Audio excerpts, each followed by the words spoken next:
Hello, I can see I have the same problem with the zooming in and out, and I've checked all my settings. I'm not even moving. Well, anyway, we're on Slough now, and get ready to write down what I'm saying and try not to be too irritated by this backwards and by my problems with focusing. It's my new phone and everything. Anyway, here we have. I've talked about this before, so I've written it on here. An exaggerated invocation. So an invocation was a begging of the gods. I've invoked the gods to send thunder or kill this horrible man or strike this horse down or something. Here he's invoking bombs. He's actually talking to the bombs and begging them to drop on Slough. So this is 1935 this was written in, when he was 19 years old. We all know 19-year-olds have no sense at all. Hitler was around. People were wondering if we would be going to war with Hitler. And here he is begging the bombs to fall on Slough because it's such a modernised town and it's been made such a mess of. So there we have people like this. What do you call that again? Is it an oxymoron? Two opposites, friendly and bombs. These bombs are going to be friendly if they hit Slough. So I better talk about the meaning of it. Slough has been ruined, and if it could be destroyed and sent back to a golden age of farming and real natural living, it would be much better. Slightly exaggerated point, isn't it? He probably just means, so that's exaggerated there, he probably just means Slough is dreadful. But he's done this comic poem, written this comic poem about wouldn't it be great to obliterate it? And seeing as there are bombs in the area, let's get one and throw it on. So talking to the bombs is your first point. It isn't fit for humans now. There isn't grass to graze a cow. We've moved away from what's natural and normal. And it's a dreadful place. Swarm over death. So here he's actually talking to death.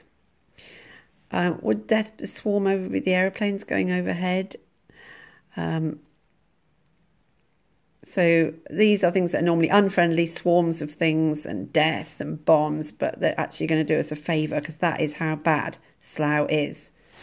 An exaggerated point for comic effect. But the basic point, Slough and the modernisation of towns has been a disaster. So here he is talking to them again. Come bombs and blow to smithereens those air conditioning. He's got a thing about air conditioning. He's often mentions it as a bad thing. Don't mention that in your essay. Those air conditioned bright canteens. So a canteen itself is a kind of industrial, windowless, identical poor food. Everything being tinned, and so much that people's minds are tinned. People can't think anymore, and their breath smells of all the tinned stuff they've been eating. So that's sort of mental and physical. Everything identical, everything for profit, everything for sale. So this repeated tins and changing from minds to breath, or beans to tinned mind, is another good, method. So mess up the mess, they call a town. And look how cheap the houses are. He's calling that cheap, even at his time. I hope you can see this. Is it the sun that's really annoying my... I think it might be, because it's not doing it now. Okay, so mess up the mess, they call a town. A house for 97 down. So these cheap houses and everything identical, basically. We're in Edward Scissorhands land. Get that man with double chin, so that's him dismissed, who will always cheat and always win, who washes his repulsive skin in women's tears. So a little bit of a sidetrack here about this philanderer, this sort of unfaithful man who cheats a lot. And he owns everything. He has women everywhere, and he's got this great big desk of polished oak. So it's not real oak of the countryside or anything. It's polished up and made unnatural. I made that up. And smash his hands, so used to stroke. I mean, that's a bit of a yucky line, isn't it? I'm not sure that line fits in, other than to rhyme with joke.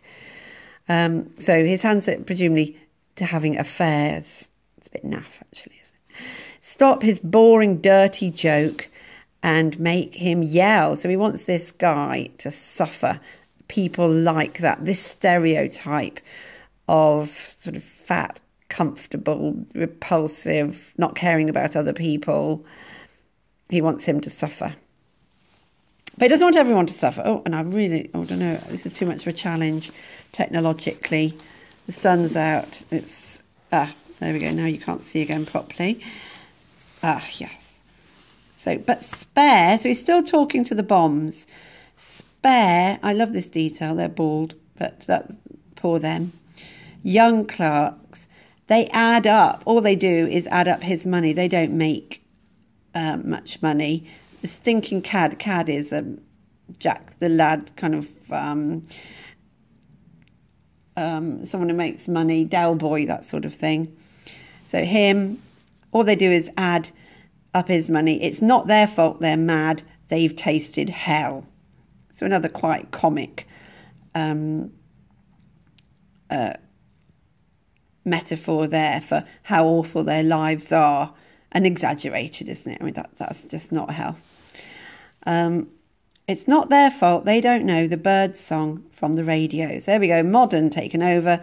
Symbols of modern life, like the radio and the canteens instead of proper eating, and air conditioning and tins. They're very bad.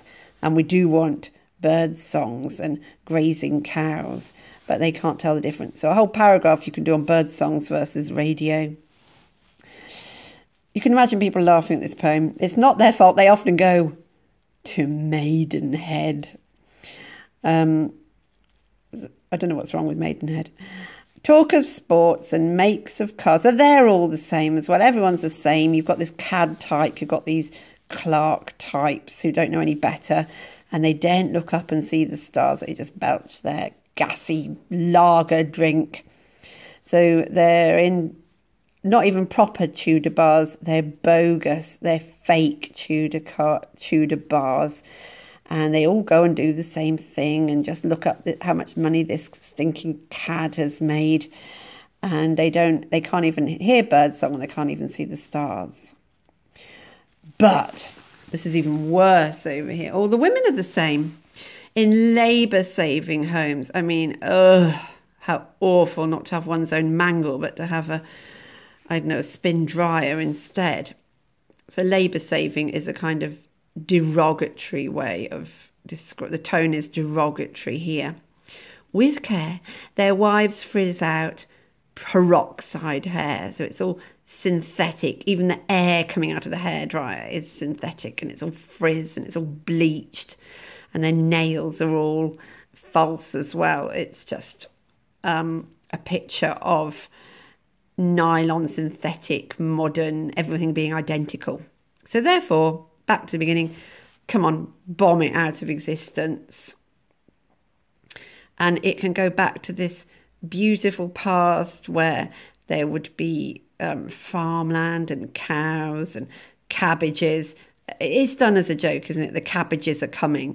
The cabbages as a sign of nature and authentic life, not all this synthetic rubbish.